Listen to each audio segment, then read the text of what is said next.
کیا چچا، پھوپھی، خالہ اور ماموں کی لڑکیوں سے شادی کرنا جائز ہے؟ ایسا کون سا نکاح ہے جو صرف پیغمبر اسلام صلی اللہ علیہ وآلہ وسلم سے مخصوص ہے؟ اور کیا عام مومنین بغیر حق مہر کے کسی عورت سے شادی کر سکتے ہیں؟ آئیے جانتے ہیں ان سوالوں کے جوابات کے بارے میں ہمارے آج کے اس ایپیسوڈ میں۔ بسم اللہ الرحمن الرحیم۔ محترم ناظرین، سلام علیکم۔ سبیل قرآن کے اس تفسیری پروگرام میں ایک بار پھر آپ کو خوش آمدید کہتے ہیں۔ آج آپ کے سامنے سورہ احزاب کی آیت نمبر 50 کی تفسیر لے کر حاضر ہوئے ہیں، تو آئیے سب سے پہلے اس سورہ کی آیت نمبر 50 کی تلاوت کو اس کے ترجمے کے ساتھ سنتے ہیں۔ كتاب أنزلناه إليك مبارك ليدبروا آياته وليتذكر أولو الألباب بسم الله الرحمن الرحيم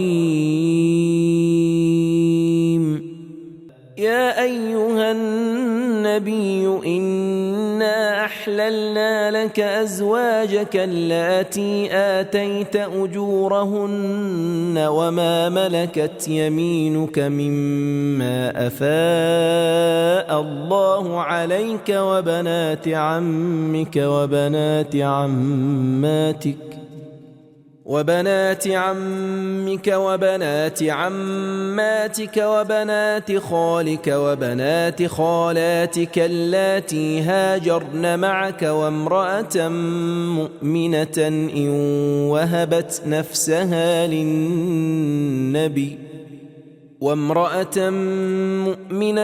إن وهبت نفسها للنبي إن أراد النبي أن يستنكحها خالصة لك من دون المؤمنين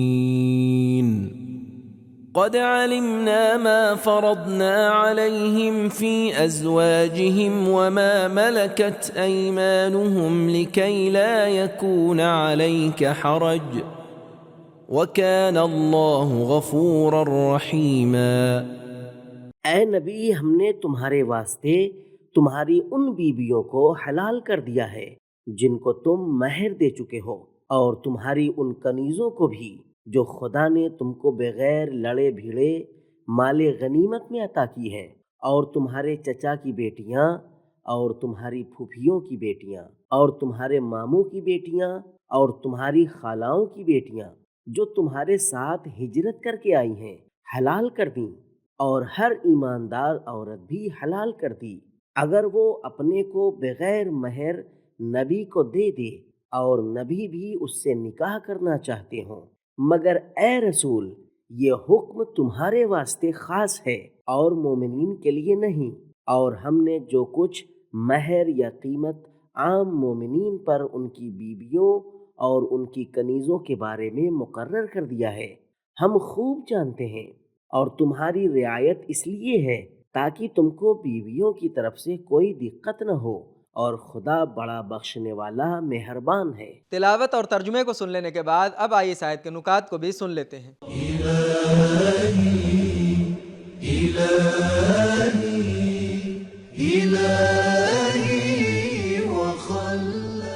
افاء فئی سے بنا ہے، اور اس مال کو کہا جاتا ہے جو بغیر جنگ کے مسلمانوں کو ملتا ہے۔ عربی زبان میں عم اور خال جنس کی صورت میں استعمال ہوتے ہیں، جو تمام ماموں اور چچا کو شامل ہوتا ہے، لیکن عمہ اور خالہ جمع کی صورت میں استعمال ہوتے ہیں، عماتکا، خالاتکا۔ اسلام میں نکاح کی 3 قسمیں ہیں۔ الف، مہر کے ساتھ نکاح، دائمی ہو یا موقت۔ ب، کنیز کا مالک بن جانے کے ذریعے نکاح۔ جیم، بغیر مہر کا نکاح، جہاں کوئی عورت خود کو کسی مرد کے حوالے کر دے۔ پہلی اور دوسری قسم عام لوگوں کے لیے ہے، اور تیسری قسم صرف پیغمبر اسلام صلی اللہ علیہ وآلہ وسلم سے مخصوص ہے۔ ایک دن عائشہ نے کہا، اے رسول اللہ، پروردگار عالم آپ کا خیال رکھتا ہے۔ تو پیغمبر نے فرمایا، تم بھی اگر اللہ کی اطاعت کرو تو تمہیں بھی اللہ امتیاز دے گا۔ بہار، جلد نمبر 22، صفحہ نمبر 180۔ پیغمبر اسلام صلی اللہ علیہ وآلہ وسلم پر تن تنہا جہاد واجب تھا۔ لا تکلفو الا نفسک وحرض المؤمنین، سورہ نساء آیت نمبر 84۔ پیغمبر اسلام صلی اللہ علیہ وآلہ وسلم پر نماز شب واجب تھی وغیرہ۔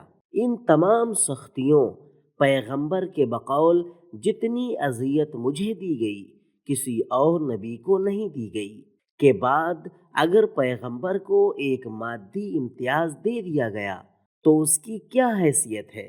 سوال: پیغمبر اسلام صلی اللہ علیہ وآلہ وسلم کی اتنی ازواج کیوں تھیں؟ جواب: نمبر 1، پیغمبر اسلام صلی اللہ علیہ وآلہ وسلم کی شادیوں کا معیار شہوت نہیں تھا، کیونکہ پیغمبر اسلام صلی اللہ علیہ وآلہ وسلم نے 25 سال کی عمر سے 53 سال کی عمر تک صرف جناب خدیجہ سلام اللہ علیہا کے ساتھ زندگی گزاری ہے۔ جناب خدیجہ وہ ہیں جن کی عمر شادی کے وقت پیغمبر سے 15 سال زیادہ تھی، اور جناب خدیجہ کے ہوتے ہوئے پیغمبر نے دوسری شادی نہیں کی۔ نمبر 2، تمام قبیلے پیغمبر اسلام صلی اللہ علیہ وآلہ وسلم کے مخالف تھے، اور پیغمبر کو ان کی اس نامقدس وحدت کو دقیق منصوبے کے ذریعے توڑنا تھا، جس کا سب سے آسان اور سب سے بہترین راستہ یہ تھا کہ پیغمبر اسلام مختلف قبیلوں کے داماد بن جائیں، اور اس زمانے کے لوگوں کی رسم یہ تھی کہ وہ اپنے داماد کی حمایت کرنا ضروری سمجھتے تھے، لہٰذا پیغمبر اسلام صلی اللہ علیہ وآلہ وسلم اس طریقے سے اپنی تبلیغ میں پیش آنے والی مشکلات کو دور کر سکتے تھے۔ نمبر 3، پیغمبر اسلام صلی اللہ علیہ وآلہ وسلم کی کچھ شادیاں غلط رسم و رواج کو ختم کرنے کے لیے تھیں، جیسے اپنی پھوپھی کی بیٹی زینب سے شادی کرنا، جس کا تذکرہ اسی سورہ کی آیت نمبر 37 میں گزر چکا ہے۔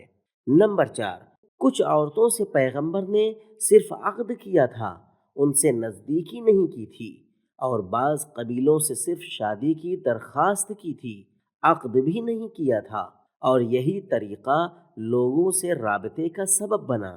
نمبر 5، اگر مقصد جنسی شہوت ہوتا تو اتنی ساری عورتوں سے بہت سارے بچے ہونے چاہیے تھے۔ نمبر 6، پیغمبر اسلام صلی اللہ علیہ وآلہ وسلم سے عقد کے وقت عائشہ بہت چھوٹی تھیں، اور کافی وقت گزر جانے کے بعد وہ رسول خدا صلی اللہ علیہ وآلہ وسلم کی حقیقی زوجہ بنی۔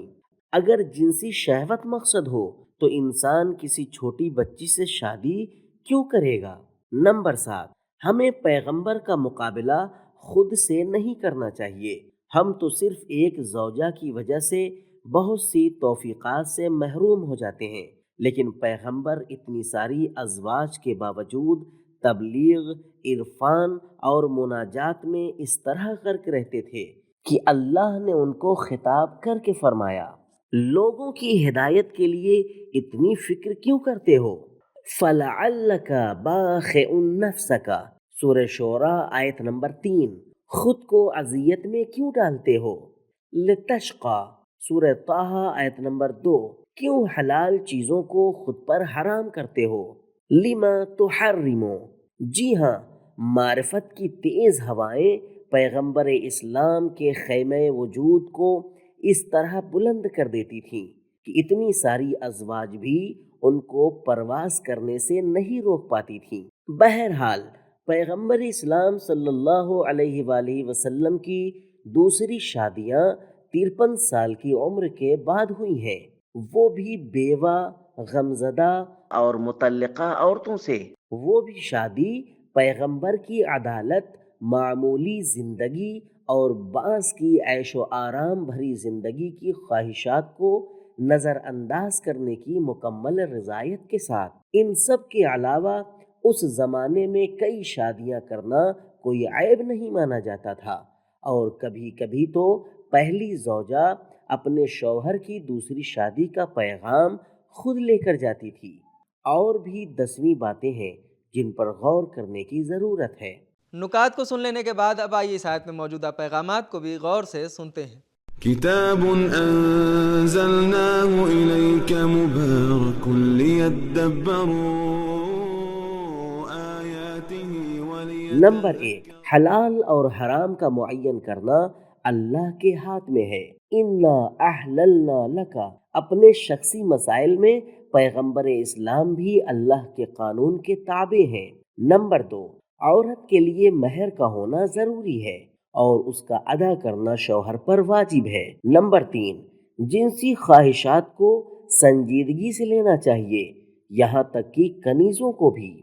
نمبر 4، اسلام نے پیغمبر اسلام کے لیے خاص ذمہ داریاں اور خاص امتیاز قرار دیے ہیں۔ نمبر 5، اللہ اس بات کا فیصلہ کرے گا کہ کن عورتوں سے شادی کی جا سکتی ہے۔ نمبر 6، اللہ کو پسند نہیں کہ پیغمبر صلی اللہ علیہ وآلہ وسلم دقت اور پریشانی میں رہیں۔ تو ناظرین کرام، ہم نے یہ جانا کہ چچا، پھوپھی، خالہ اور ماموں کی بیٹیوں سے شادی کرنا جائز ہے۔ جو نکاح صرف پیغمبر اسلام صلی اللہ علیہ وآلہ وسلم سے مخصوص ہے وہ یہ ہے کہ کوئی عورت بغیر مہر کے اپنے آپ کو پیغمبر اسلام صلی اللہ علیہ وآلہ وسلم کے حوالے کر دے اور پیغمبر اسلام صلی اللہ علیہ وآلہ وسلم بھی اسے قبول کر لیں۔ عام مومنین بغیر مہر کے شادی نہیں کر سکتے، یہ عورت کا حق ہے اور مرد پر واجب ہے کہ وہ حق مہر کو ادا کرے۔ یہ تھے ہمارے سوالوں کے جوابات۔ ملتے ہیں اگلے ایپیسوڈ میں، تب تک کے لیے خدا حافظ۔